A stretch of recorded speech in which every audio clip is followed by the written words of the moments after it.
संत बाबा बलुकदास जी की के जैसा कि खेड़ा जी ने बताया कि औरंगजेब से उनकी भेंट हुई थी। इस बारे में मैं आपको विस्तृत जानकारी दूं। ऐसा हुआ कि ये तो आपने अभी सुना ही, संत बाबा बलुकदास जी 108 वर्ष तक जीवित रहे। 108 वर्ष जीवित रहने में उन्होंने 4 मुगल बादशाहों का समय देखा। अकबर, जहांगीर, शाहजहां और औरंगजेब, 4 बादशाह उनके सामने से हुए। तो जिस समय उनकी अवस्था काफी पहुंच गई, उनकी अच्छी अवस्था को प्राप्त हो गए थे और उनकी कीर्ति सारे हिंदुस्तान में चारों ओर फैल गई थी। तो कुछ जो जटिल किस्म के मुसलमान थे, उनके मन में संत बाबा बलुकदास जी को लेकर ईर्षा उत्पन्न हुई। और जब ईर्षा उत्पन्न हुई तो उन्होंने औरंगजेब को शिकायत लिख के भेजी। कड़े कड़े के में ही कुछ मुसलमान थे जो वहां के मुल्ला वगैरह थे, उन्होंने शिकायत लिख के भेजी कि यहाँ एक संत बलुकदास जी नाम के साधु है और वो किसी को डरता नहीं है और जो मनमानी करता है और भी जो बातें इस्लाम धर्म के विरुद्ध कार्य करता है, इस सब शिकायत उन्होंने लिख के भेजी। तो जब ये शिकायत औरंगजेब के पास पहुंची तो औरंगजेब तो कट्टर सुन्नी मुसलमान था। तो औरंगजेब ने 3 सिपाही भेजे कड़े के लिए कि जाओ वहां से संत बाबा बलुकदास जी को बुला लाओ या पकड़ लाओ। बुलाने से आ जाए तो ठीक है, नहीं तो पकड़ के ले आओ। तो वो 3 सिपाही जो थे वो संत बलुकदास जी के समय में एक छोटा सा ग्रंथ लिखा हुआ है, उसका नाम है मलूक परचयी। उस मलूक परचयी में इनकी पूरी जीवनी दी हुई है। तो उसमें आया है कि आदि कहते हैं सिपाहियों को, आदि 3 कड़े को जाएं, दास मलूका को ले आवें, काजी लिखा कुफ्र बहु करे और कितहू की शंका नहीं करे। यानी किसी का डर को नहीं है। और काजियों ने लिखा है कि कुफ्र करता है, मतलब इस्लाम धर्म के खिलाफ बात करता है। तो वहां से वो 3 ऐदी जो है वो चले कड़े के लिए। अपना यात्रा करते हुए कड़े के पास पहुंचे। कड़े से कुछ दूर पर जब थे तो रात्रि शुरू हो गई, रात्रि हो गई थी। वो तीनों ऐदी वहीं आराम करने लगे।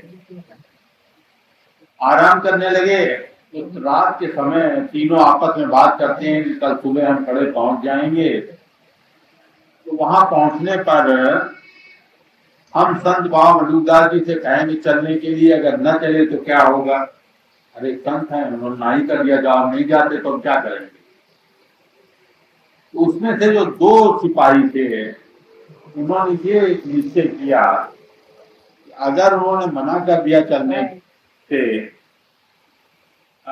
दिल्ली चलने के लिए मना कर दिया, तो हम वहां से पुलिस लेंगे और सिपाही और लेंगे और लेके जबरदस्ती उनको पकड़ करके हम दिल्ली ले आएंगे। और जो तीसरा ऐदी था, सिपाही था, उसका नाम था फतेह खान। तो फतेह खान ने कहा कि भाई बात यह है कि वो हम एक संत के पास चल रहे हैं, मैं उनके साथ कोई जोर जबरदस्ती नहीं करूंगा, मैं उनको औरंगजेब का आदेश बता दूंगा और जो जवाब देंगे वो हम ले आकर के औरंगजेब को दे देंगे, बादशाह को दे देंगे, मगर हम उनके साथ कोई जोर जबरदस्ती नहीं करेंगे। ये कहा। जब ये कहा तो हुआ ये, वो जो ग्रंथ जिसकी चर्चा मैं आपसे कर रहा हूं मलूक परचयी, इसके अनुसार हुआ ये कि वो तीनों जो हैं रात को सोए। सोने के बाद जब सुबह हुई तो जो फतेह खान था वो तो उठ गया और बाकी जो 2 सिपाही थे उनकी रात ही मौत हो गई। जिन्होंने कहा था कि हम जबरदस्ती उनको पकड़ के लाएंगे, उनका शरीर ही शांत हो गया। तो वो जो तीसरा सिपाही था वो अकेले संत बाबा मलूकदास जी के पास पहुंचा। वहां पहुंचा तो काफी बड़ी जगह है वो, जहां संत बाबा मलूकदास जी का स्थान है। तो बाहर के दरवाजे के पास खड़ा हो गया और वहां से उसने खबर भिजवाई कि बाबा जी को, संत बाबा मलूकदास जी को सूचना दे दो कि कड़े औरंगजेब बादशाह ने भेजा है, एक सिपाही आया हुआ है। तो बाबा जी को पता चला, बाबा संत मलूकदास जी को पता चला। संत मलूकदास जी ने उसे बुलाया, पूछा क्या बात है। उसने वो जो हुक्मनामा था जो औरंगजेब ने दिया था वो दे दिया और कहा कि बादशाह ने आपको याद किया है, वो आपसे मिलना चाहते हैं और इसी के लिए मैं यहाँ आया हूँ। तो उसने इसके इस बात को सुनने के बाद बाबा मलूकदास जी ने कहा कि भाई सुनो, तुम जाकर के सराय में ठहर जाओ और मैं फिर निश्चित करूंगा तुम्हारे साथ करने के लिए। ये कह करके उसको सराय भेज दिया और वो मान गया बाबा मलूकदास जी की बात, वहां चला गया वो। उसके दूसरे दिन सायंकाल का समय था। बाबा मलूकदास जी ऐसे जैसे मैं बैठा हुआ हूँ वैसे एक तखत बैठे हुए थे और जैसा कि चित्र में आप देखते होंगे वो केवल एक चद्दर रखे थे। तो और सब संगत बैठी हुई थी और वो संगत भजन कीर्तन कर रही थी। तो संत बाबा मलूकदास जी ने चद्दर को उस पर से ओढ़ लिया और ओढ़ने के बाद वहां जो लोग बैठे थे उनकी निगाह में तो यही था कि यहाँ हमारे सामने बैठे हुए हैं, मगर वो ग्रंथ ये बताता है कि वो अपने सूक्ष्म शरीर से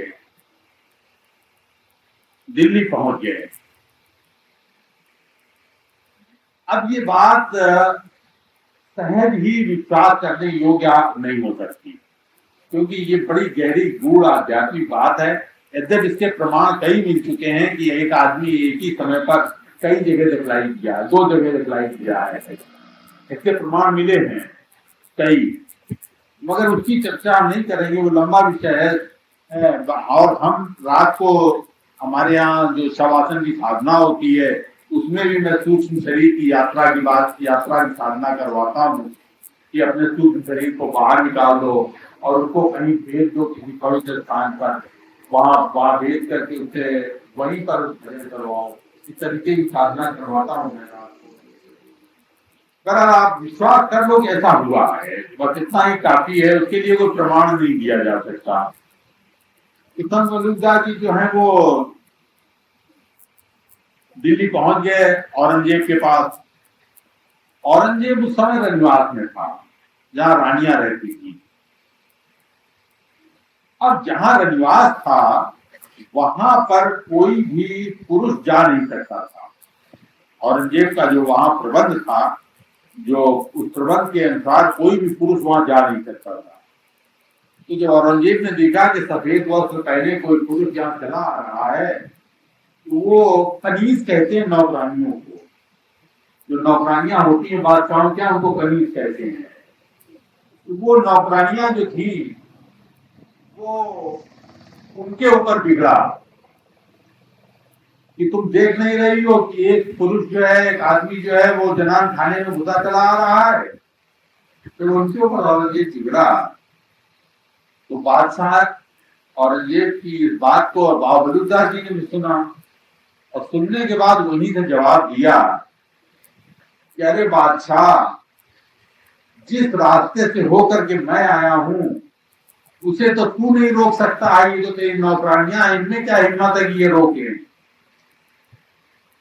मतलब तो सूक्ष्म शरीर से आए ना, तो अब वो सूक्ष्म शरीर जो है वो आकाश मार्ग से वायु के सहारे यात्रा करता है। तो जब ये सुना, ऐसा जवाब था एकदम से औरंगजेब का, औरंगजेब ने बाबा मलूकदास जी का, तो कहने लगे कि कौन हो, अपना परिचय बताओ। तो जब परिचय पूछा तो बाबा मलूकदास जी ने परिचय दिया कि नाम हमारा खाक है, हम खाकी बंदे, आखई ते पैदा हुए अति गाफिल गंदे, कबो न करते बंदगी दुनिया में भूले, आसमान को ताकते घोड़े चढ़ फूले, जोड़ू लड़के खुश किए साहब बितराया, राजनीति का छोड़ तूने बुरा अमल कमाया, और सबे खाक दर खाक हैं कच समझ गवारा, हाथी घोड़े खाक के खाक खान खानी, और कह मलूक रह जाएगी सब पाप ऊंचाई। जब उसने मलूक शब्द का प्रयोग किया तब औरंगजेब के समझ में आया कि ये मलूकदास जी हैं। तो कहने लगे अच्छा तो आप मलूकदास जी हो, कड़े से आए हो? कहने लगे हाँ मैं कड़े से आया हूँ तुमसे मिलने के लिए, तुमने मुझे याद किया था, मैं आया हूँ मिलने के लिए, बताओ क्या बात है। कहा अच्छा आप बैठ जाओ थोड़ी देर, मैं जरा नमाज पढ़ लूं तब आपसे बात करता हूँ।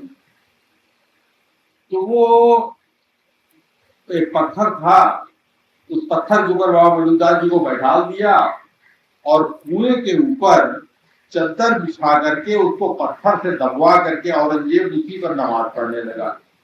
तो दबा हुआ चद्दर चद्दर जो है पत्थर बड़े पत्थरों दबी हुई थी और उस चद्दर से कुआं ढका हुआ था और उस पर बैठ करके नमाज पढ़ने लगा।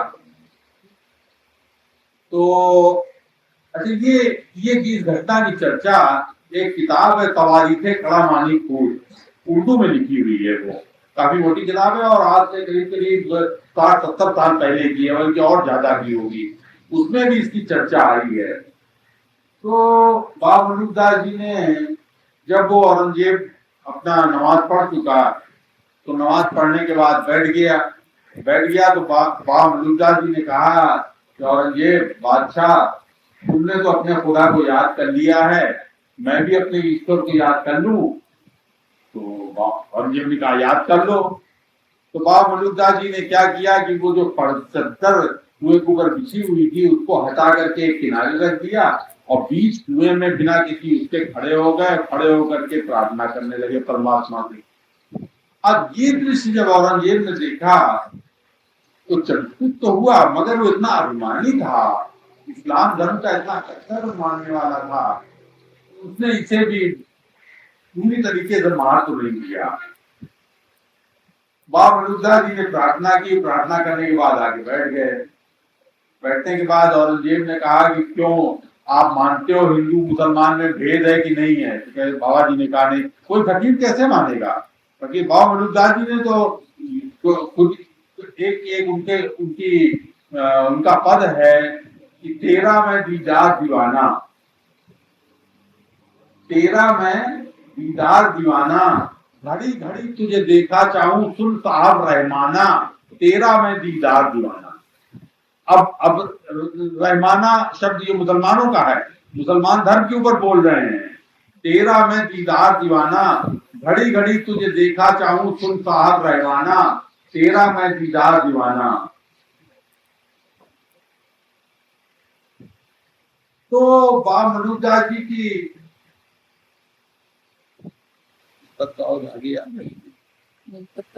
क्या याद? हाँ, तौबी और नमाज न जानू, क्या सुनिएगा, मुसलमान धर्म को कह रहे हैं कि तौबी और नमाज न जानू था रोजा, और बांग जिकर तभी तो बिगड़ी जब से ये दिल खोजा, और कहे मलूक मैं कजा न करूं, दिल ही सो दिल लाया, और मक्का हज ये ने देखा पूरा मुर्तिद था। मतलब ये उनको उन्होंने कहा कि तुम मानते हो खुदा को तो मैं भी मानता हूँ उसको, मगर फर्क ये है कि तुम मुझे मक्के में देखते हो, तुम मुझे बाहर देखते हो, और मैं उसे अपने अंदर ही देखता हूँ, अपने अंदर ही उसका ध्यान करता हूँ। और है भी असलियत ये कि जिस किसी को भी ईश्वर की अनुभूति जब कभी होगी तो अपने गीता कहती है हृदय से अर्जुना तिष्ठति, मैं कहाँ रहता हूँ? तो गीता में भगवान कृष्ण ने कहा कि मैं अर्जुन मनुष्य के हृदय में निवास करता हूँ। तो हृदय में ही उसकी स्थिति है। तो हृदय से मतलब किसी इससे नहीं है जो हृदय धड़क रहा है।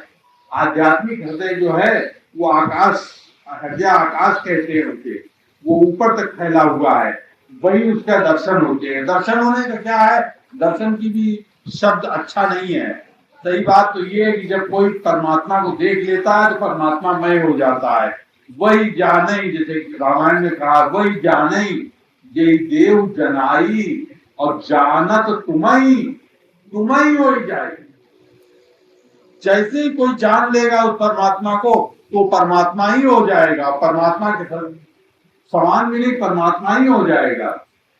तो औरंगजेब बादशाह ने कहा कि भाई जब तुम एक बात ये बताओ, जब हिंदू मुसलमान में तुम भेद नहीं मानते हो और सबको एक मानते हो, तो मेरा कहना यह है कि फिर मेरे यहाँ का भोजन तुम कर सकते हो। तो बाबा जी ने कहा हाँ हाँ, मुझे कोई आपत्ति नहीं, कर सकता हूं। प्रश्न वहां भोजन का नहीं था, प्रश्न था एक तो मुसलमान होने के नाते गौ मांस का और मांस खाने का। तो वो औरंगजेब ने अपने करीब नौकरानियों को आज्ञा दिया कि जाओ भोजन ले आओ, खाना ले आओ इनके लिए। तो खाना लाया गया, ला करके वहां सामने रखा गया, कपड़े से ढका हुआ था जैसा तरीका है। जब वो कपड़े को हटाया बाबा मलुकदास जी ने तो उसमें चमेली के फूल थे। खाना खा ही नहीं, चमेली का फूल था। वो किताब जो मलूक परिचय है उसमें आया है कि फूल चमेली का भयो खाना, बादशाह मनमाई रिसाना, मांगा खान ले आयो फूला, हुकुम हमार किया आदूला। मतलब वो परिचय कहती है कि बादशाह जो है वो अपने नौकरानियों पे बिगड़ा कि मैंने तुमसे कहा था खाना ले आओ, तुम चमेली का फूल क्यों ले आई।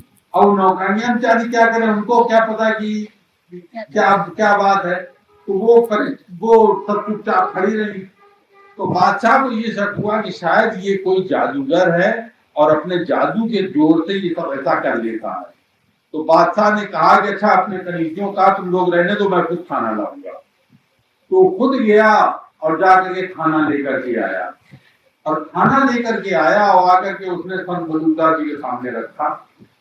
रखने के बाद कहा कि अच्छा मैं ये खाना ले आया हूं, अब इस खाने को खा लो आप। तो मलुकदास जी ने उस कपड़े को उठाया तो उसमें राख भरी हुई थी, खास तब राख भरी हुई थी। अब जब उसने देखा ये राख भरी हुई तो बड़ा खिसिया गया। तो बाबा मलुकदास जी को भी मजाक सूझा, उन्होंने भी उसको कह दिया कि बादशाह तू यही खाता है क्या। उसको वो चिढ़ गया, जरा था चिढ़ गया। तो कहता है जब आप कहते हो कि समय खाक दर खाक है, बाबा मलुकदास जी अपने पद में जो परिचय दिया तो उसमें यही तो बताया था ना कि सब जो कुछ है ये सारी दुनिया राख एक दिन हो जानी है, सब राख है। तो कहते हैं जब सब खाकी है तो खाक को खा डालो। तो बाबा मलुकदास जी ने कहा कि अच्छा देखो मैं खाक ही खाता हूँ। ये कह करके उन्होंने एक मुट्ठी वो जो राख थी उसको भरा, हाथ में भरा तो एकदम से तूफान आया। तूफान आया और तूफान इतना तेज था कि वो जितनी राख थी वो सब उड़ करके सारे महल में छा गई। हाथ तो हाथ नहीं सूझने लगा, एकदम से सब सारा महल कांपने लगा। स्थिति इतनी अजीब हो गई, मनुष्य चाहे जितना अभिमानी हो, मगर चाहे जितना अनिश्वरवादी हो, मगर जिस समय मुसीबत आती है उस समय सब, एक मेरे परिचित थे गंगानगर के रहने वाले कम्युनिस्ट थे, वो ईश्वर को नहीं मानते थे। कहते थे हमसे जब उनसे बातचीत को इलाहाबाद में आया करते थे, उस साहित्यकार के इलाहाबाद में आया करते थे, तो वो कहते थे हम तो ईश्वर को नहीं मानते हैं। तो एक दफे जब पाकिस्तान ने हमला किया तो हमला करने के बाद वो जब आए तो हमने उनसे पूछा, हमने कहा अच्छा अब एक बात बताओ कि जिस समय पाकिस्तान के हवाई जहाज आते थे और सायरन बजता था और बम गिरने की स्थिति होती थी, उस समय तुम्हें मार्क्स याद आता था कि लेनिन याद आता था। तो कहते महाराज सच्ची बात बताऊं? कह लगे हाँ बिल्कुल सच्ची बताओ। तो कह लगे बात ये महाराज जी उस समय वो गड्ढा खोद करके उसके अंदर हम घुस जाते थे और उस समय तो केवल ईश्वर ही याद आता था, ये भगवान की रक्षा करो। तो आदमी चाहे जैसा वो हो, मगर जब ऐसी स्थिति आती है तो बड़े बड़े नास्तिकों को मैंने देखा है कि जब प्रकृति का प्रकोप बहुत जो आ जाता है तो ईश्वर को ईश्वर ही उसी समय सहारा दिखाई देता है, फिर कोई दूसरा सहारा दिखाई नहीं देता है। तो बाबा मलुकदास जी ने जब वो राख को भरा हुआ था हाथ में, तो वहां औरंगजेब की धर्मपत्नी बेगम खड़ी हुई थी। तो बेगम ने औरंगजेब को कहा कि हमने आपको बहुत बार मना किया कि आप फकीरों को तंग न किया कीजिए, मगर आप मानते नहीं हैं, और किसी समय कोई ना कोई ऐसी बात हो जाएगी जिससे एक नई मुसीबत खड़ी हो जाएगी। ये सुन करके और अपने बेगम के कहने पर वो किताब जो मलूक कचेरी वो बताती है कि औरंगजेब ने तुरंत और संत मलूकदास जी का पैर पकड़ लिया। जब पैर पकड़ लिया तो औरंगजेब के सामने ही वो जो राख हाथ में दबाए हुए थे उसको छोड़ दिया बाबा जी ने, और जब वो राख छोड़ दिया तो राख भी हवा के साथ हो गई और सारा वातावरण शांतमय हो गया। पर परिणाम इसका ये निकला कि औरंगजेब जो था वो संत मलूकदास जी से बहुत ज्यादा प्रभावित हुआ। जब बहुत ज्यादा प्रभावित हुआ तो कहने लगा कि आप हमारे पास आए हो, इतिहास इस बात को याद रखेगा, तो इसलिए हम ये चाहते हैं कि कुछ आप हमसे मांग लो जो हम आपको दे दें। तो बाबा जी ने कहा मैं तेरे से क्या मांगूंगा, मुझे मांगना हो तो उससे न मांग लूंगा जिससे तू मांगा करता है, तेरे से क्यों मांगने लगा। मगर नहीं मांगा बाबा जी ने उनसे कुछ, मगर फिर भी उसने फरमान लिख के दिया। बाबा जी ने ये कहा कि अच्छा तू अगर देना ही चाहता है तो जिस सिपाही को तूने मुझे बुलाने के लिए भेजा है फतेह खां को, उसको तू सिपह सालार बना, क्योंकि सिपाही बहुत शरीफ था, तो उसकी शराफत से बाबा मलूकदास जी प्रभावित थे। तो उन्होंने कहा उसको तू सिपह सालार बना, उसको सिपह सालार बना दे, कमांडर बना दे तू। तो उसने वहां से हुक्मनामा जारी किया और वो हुक्मनामा लिख करके बाबा मलूकदास जी को दिया, और 2 गांव माफी औरंगजेब ने उस दर्जी के लिए लगाई। वो दोनों उसके औरंगजेब का मूल फरमान तो गायब हो गया है, वो तो कोई अंग्रेज आया था उठा ले गया वहां खड़े आश्रम से, बहुत जब जिस तरह गदर हुई थी उस तरह ले गया, तब से वो मिला नहीं। मगर उसके बाद जो बादशाह हुए हैं और जो लखनऊ में नवाब परिवार चला है जिसने शासन किया है, तो उनका लिखे हुए फरमान जो है वो अभी भी हमारे पास मौजूद है। तो 2 गांव माफी दिए और वो हुक्मनामा लिख के दिया। उस हुक्मनामा को लेकर के बाबा मलूकदास जी फिर वहां से कड़े आए तो सब लोग बैठे कीर्तन कर रहे थे। चद्दर हटाया उन्होंने, कहा भाई इतनी देर हो गई है, तुम लोग कीर्तन करते करते थक गए हो गया, तुम लोग अपने अपने घर जाओ। सबको विदा कर दिया, सब अपने अपने घर चले गए। जब सब घर चले गए तो उसके बाद बाबा मलूकदास जी ने दूसरे दिन उस सिपाही को बुलाया, और बुलाने के बाद उस सिपाही ने कहा कि भाई ऐसा है कि अगर मैं तुझे तेरे बादशाह का लिखा हुआ हुक्मनामा दे दूं तो क्या तू उसे मान लेगा, तुझे विश्वास हो जाएगा कि मैं मिल आया तेरे बादशाह से। तू कहने लगा कि आपको हुक्मनामा भी दिखाने की जरूरत नहीं है, आप केवल अपने मुंह से कह दीजिए और मैं मान लूंगा। तो उन्होंने कहा नहीं ये लो हुक्मनामा। उसको हुक्मनामा दिया और कहा जाओ, तुमको सिपह सालार बना दिया है औरंगजेब ने, जाओ तुम्हारी जिंदगी अच्छी तरीके से बीतेगी। वो वही चरणों में गिर पड़ा, मलूकदास जी के गिर पड़ा, और गिर पड़ने के बाद कहने लगा कि बात ये है कि अब अगर साहेब वक्त अपना तख्त भी मुझे दे दें तो भी मैं यहाँ से जाने के लिए तैयार नहीं, क्योंकि मैं एक ऐसे दर पे आ गया हूँ कि जहां से आने के बाद यहाँ से जाने की मेरी इच्छा नहीं होती, मैं यहाँ से जाऊंगा नहीं। वो चाहे औरंगजेब अपना बादशाह भी मुझे देने को तैयार हो जाए तो भी मैं उसे लेने के लिए तैयार नहीं हूँ। और फिर वो हुक्मनामा लेकर के जो हाकिम वहां का था, हाकिम परगना कहा जाता था, उस हाकिम को ले जाके दे दिया, और खुद आकर के कहने लगा कि मैं मुसलमान हूँ, मैं इस लायक तो नहीं हूँ कि आपके पास बैठ सकूं, मैं बाहर ड्योढ़ी के ऊपर, ड्योढ़ी तो समझते हैं ना, ड्योढ़ी जो सीढ़ी वो दरवाजे पे होती है, वहां बैठा रहूंगा, और जो आपका प्रसाद बचेगा रोज भोजन करने के बाद उस जूठन को ही मैं खाऊंगा और यहीं पड़ा रहूंगा, मैं कहीं जाऊंगा नहीं। तो बाबा जी ने जब उसकी ये लगन देखी तो बाबा जी ने उसका फिर नाम बदला। कुछ दिन तक तो कुछ नहीं कहा, मगर कुछ दिनों के बाद फिर उसका नाम बदला, नाम बदल के उसका नाम रखा मीर माधव। मीर लिया मुसलमान से और माधव लिया हिंदू से, और दोनों को लेके मिला करके उसका नाम मीर माधव रख दिया। और उसकी समाधि आज भी संत बाबा मनुदास जी के समाधि के पास ही बनी हुई। मीर माधव की समाधि, जो लोग समाधि पूजा करने जाते हैं वो उसकी समाधि की पूजा करते हैं। अब वहाँ उत्सव होगा, उत्सव में समाधि की पूजा की जाएगी तो मीर माधव की समाधि की पूजा की जाएगी। इस तरीके से संतों का जीवन बड़ा अद्भुत होता है।